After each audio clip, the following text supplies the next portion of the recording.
Je vous le disais, notre première invitée, elle est au ministère de la Culture en poste depuis 2 ans, rue de Valois. Nous avons l'honneur d'accueillir la ministre de la Culture, Rachida Dati.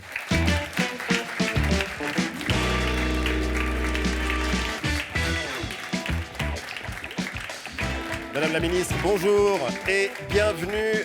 Ravi de vous accueillir. Je vous présente l'équipe, le public qui nous accompagne.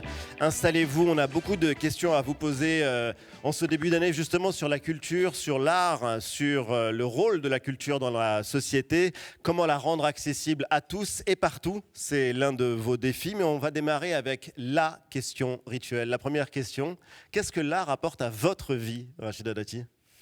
Moi, l'art et la culture m'ont apporté à ma vie, on le disait un petit peu en préambule, de la civilité. Civilité. Oui.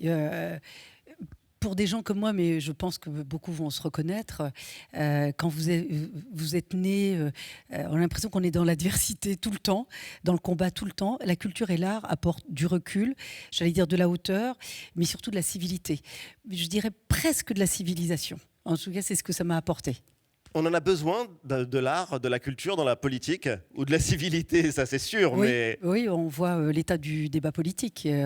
Moi, je pense qu'une société sans culture, c'est le chaos, c'est l'arbitraire, c'est la sauvagerie. En ce moment, on le voit partout dans le monde, là où il n'y a pas de culture, il y a de l'obscurantisme, il y a du repli, il y a du rejet de l'autre.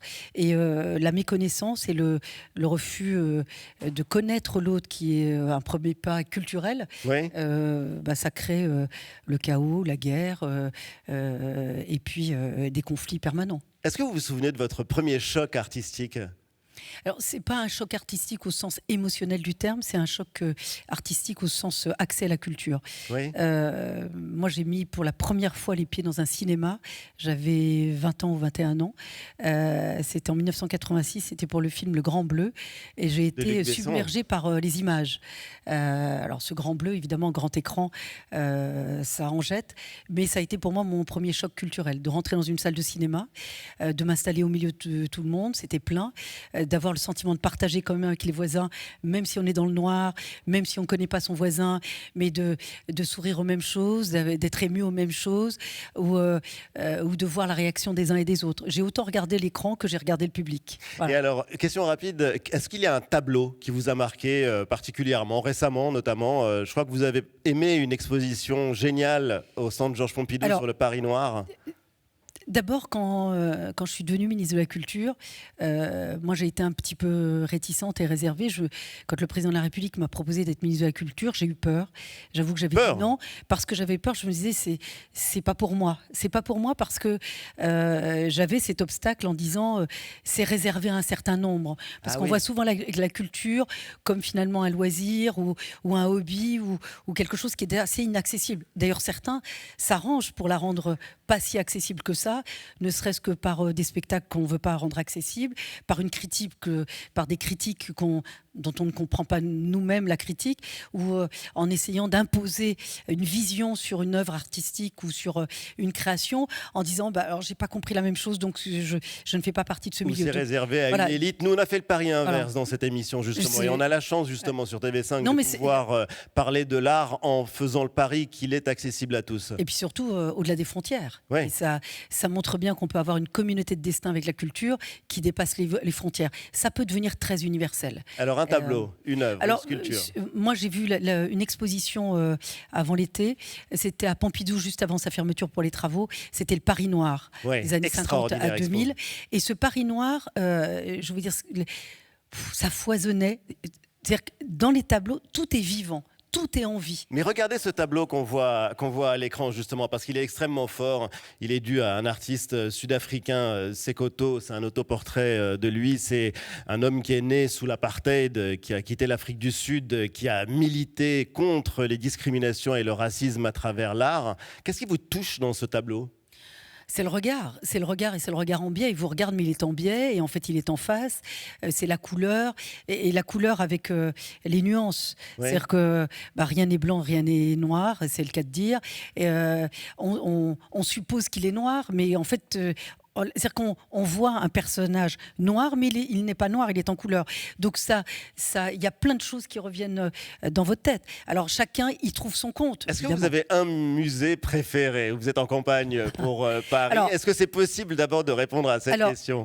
Oui, c'est possible, mais je vais vous dire, si vous m'aviez invité avant d'être ministre de la Culture, moi je suis maire du 7e arrondissement, j'adore le musée d'Orsay. Ouais. J'adore ce musée. Il y a le musée Rodin. Où le musée Rodin, qu'adore Margot également, oui, qui est un lieu où on peut tomber amoureux apparemment. Ah oui, et puis surtout, c'est un lieu. Vous êtes d'accord avec Oui, parce on peut tomber amoureux dans un musée? Mais bien sûr. On peut draguer au musée aussi. On peut draguer au musée aussi. Tout est possible dans un musée. Parce que vous regardez le tableau, puis vous regardez la personne qui est à côté, puis vous regardez, puis vous discutez. Ça vous est déjà arrivé, sans indiscrétion? Oui. Alors moi, je vais vous dire, je parle avec tout le monde tout le temps, et puis je tente tout. Donc voilà, ça ne m'arrête pas. Voilà. Il y a une phrase très puissante que vous avez prononcée: j'ai pu connaître des moments plus sombres dans ma vie. À chaque fois, l'art, la lecture, le cinéma m'ont sauvé. Vous croyez à l'art-thérapie? Alors, l'art-thérapie... C'est une question très personnelle. Mais oui, c'est une question très personnelle. Moi, j'ai eu un mariage contraint. J'ai mis 3 ans pour obtenir cette annulation de mariage. Je n'en avais jamais parlé et j'ai été garde des Sceaux quand ça a été révélé. Je n'en avais même pas parlé au président qui m'avait nommé garde des Sceaux. Un journaliste a voulu fouiller dans ma vie et fouiller de manière très malsaine. Donc, je me suis outée moi-même en disant qui j'avais épousé et dans quelles circonstances, sur une pression... communautaire, si je puis dire. Et 3 ans d'enfer, et j'ai quitté la France pour obtenir cette annulation de mariage. Et à un moment donné, je voulais pas me mettre en rupture avec ma famille, je voulais pas me mettre en rupture avec d'où je venais, je voulais pas me mettre en rupture avec ce que je voulais, c'est-à-dire la liberté et l'autonomie. Je me suis Mais l'art battue. vous a aidé à vous reconstruire ou à surmonter l'épreuve? Vous lisez des livres. Moi, j'adore la radio. Donc, j'écoutais beaucoup la radio. Je suis partie en Angleterre pendant 3 ans presque. Et la musique, la radio, même la radio parlée. J'écoutais des émissions au fil de l'eau. Et ça m'a beaucoup aidé. Ça vous évite de sombrer parce que parfois, vous dites je lâche l'affaire. Et en disant si je surmonte cette épreuve, est-ce qu'il n'y en a pas une autre qui va venir m'anéantir? Et donc là, finalement, ça peut changer aussi des trajectoires, et notamment des trajectoires sociales. Mais bien sûr, j'en suis la preuve. Ouais, et je pense que vous rencontrez, puisque Ali Badou l'a très bien dit, votre émission, ça permet de rendre plus accessible la culture. Moi, je suis sûre que quelqu'un, et d'en parler au grand public, ou autre, qui écoute votre émission et vous parlez peut-être d'une exposition, d'un musée ou d'un film. Et maintenant, à l'heure d'Internet et des réseaux sociaux, il peut regarder et se dire je vais regarder ça parce que peut-être ça va me donner un peu cet oxygène qui va me manquer, ou juste le petit truc qui va vous dire il faut que je passe cette petite barrière pour rester en vie. Et donc, bien sûr que l'art sauve des vies. Et je ne vais pas tout ramener à moi, mais j'en suis la preuve vivante. J'ai eu des épreuves où j'étais à terre. Je me suis dit j'y arriverai pas. Quand vous venez d'un milieu où effectivement vous avez des parents qui ne savent pas lire, pas écrire. On a une histoire commune avec Ali, même si on ne vient pas du même milieu. Mais à un moment donné, vous dites, on n'y arrivera pas. La marche est trop haute. Et bien la marche, vous la grimpez avec un film, une musique qui vous adoucit aussi un peu. Moi, j'ai l'impression d'être en combat tout le temps. Ça peut être épuisant. La musique vous apaise aussi. Regardez sur les Vous écoutez quoi en ce moment? En ce moment, je suis allée acheter des nouveaux vinyles parce que ma fille voulait un tourne-disque. Oui. Voilà. Je lui ai acheté elle a voulu acheter le 33 tours de Shadé et de Rosalia. Donc voilà, c'est les 2 derniers achats. Très bons choix, voilà. Shadé et Rosalia. Il y a justement. Cœur de Pirate également qui a lancé un album récemment. Oui, exactement. Je pense que ça pourrait vous exactement. Et on va prendre justement une grande bouffée d'air frais et un peu d'oxygène comme chaque semaine dans la Grande Galerie francophone. On fait le tour de l'actualité culturelle et artistique. C'est la claque de la semaine.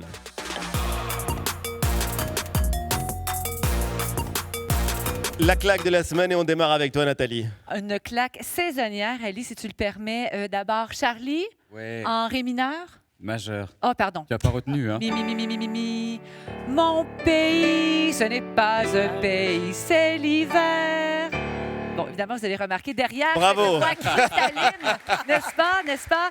Les paroles de Gilles Vigneault, célèbre chanteur québécois qui raconte qu'on s'y connaît, nous, en hiver quand même, d'où je viens. Sauf que j'ai pris ma claque avec le festival de glace de Harbin en Chine. Regardez ça. C'est carrément un royaume de glace qui est construit avec des châteaux, avec des sculptures. Pour vous donner une idée de l'amplitude de l'affaire, ils ont battu un record Guinness. Ils ont recréé des chutes Niagara, 200 mètres de large. En glace. En glace. C'est incroyable. C'est féerique. Des millions de personnes viennent voir ça, bien évidemment. Et c'est autant vertigineux que immense. Mais moi, ce que j'aime de ce festival-là, en fait, c'est que ça prend sa source, sa racine dans une tradition locale. En fait, c'est les pêcheurs au siècle dernier de cette région qui fabriquaient des lanternes de glace pour aller pêcher. Donc, Harbin, pensez à prendre la doudoune parce que c'est également une des villes les plus froides au monde. Du monde. Lauriane. Ma claque, moi, c'est Sylvester Mako. Alors, c'est un mec que j'adore. C'est un photographe hongrois, mais basé à Milan. Et ces images, en fait, c'est un vrai voyage dans le temps. Moi, ça me transporte. On oscille entre la peinture de la Renaissance italienne, le mouvement Bauhaus, et puis les premiers studios de photos forains du début du XXe siècle, qui est une de mes passions. Ce qui frappe chez lui, en fait, c'est son obsession pour le fait maison. Donc, Mako travaille uniquement en lumière naturelle. Dans une interview, il disait que le flash était son ennemi juré. Ouais. Et tous les décors sont fabriqués à la main. Les matériaux sont recyclés. C'est du carton, du papier. Des matériaux qu'on pourrait dire pauvres, en tout cas sociologiquement, et surtout c'est vraiment fait de façon très artisanale. Il a photographié Kate Blanchett emballée comme une sculpture, William Dafoe qu'on voyait tout à l'heure coincé dans une maison de poupée, et plus récemment Rama Douadji, l'artiste new-yorkaise qui s'avère être aussi l'épouse du tout nouveau maire de New York, Zoran Mamdani. Alors pour moi, en tout cas à l'ère du tout numérique, je trouve que c'est un pari peut-être risqué de choisir le mystère et la matière, mais je trouve que c'est nécessaire et on en parlait tout à l'heure, c'est politique. Bah, c'est politique. Merci, Lauriane. C'est politique, d'ailleurs, Fabrice. Toi aussi, ta claque, elle est politique. Ma claque, elle est politique, Et artistique. échevelée et artistique. On a pu voir en janvier à la galerie Lovenbrook à Paris une exposition d'un artiste mondialement connu américain qui s'appelle Jim Shaw et qui, depuis la première élection de Donald Trump, fait des portraits, comme vous les voyez, extrêmement échevelés. Pas forcément flatteur. Pas forcément flatteur. Alors c'est une technique assez précise parce que c'est des dessins à l'encre et en fait il les passe et repasse à la photocopieuse pour créer des formes de distorsion. Et pourquoi ? Parce qu'en définitive, il dit Trump était obsédé par ses cheveux. Oui. Les cheveux, c'est le pouvoir. Sa terreur, c'est de devenir chauve.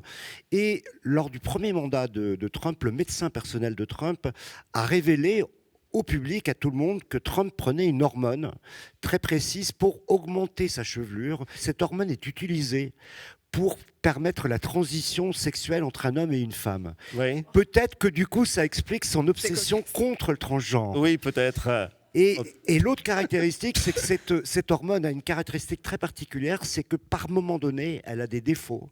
Elle peut entraîner des coups de parano et des coups de folie. Donc tout s'explique.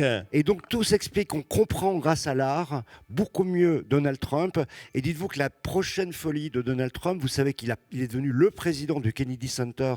Madame la ministre parlait de la mise en main de la culture. Aux États-Unis, c'est vraiment une reprise en main directe par Donald Trump. Il a rebaptisé le centre Kennedy en Trump Kennedy Center, ce qui est un outrage.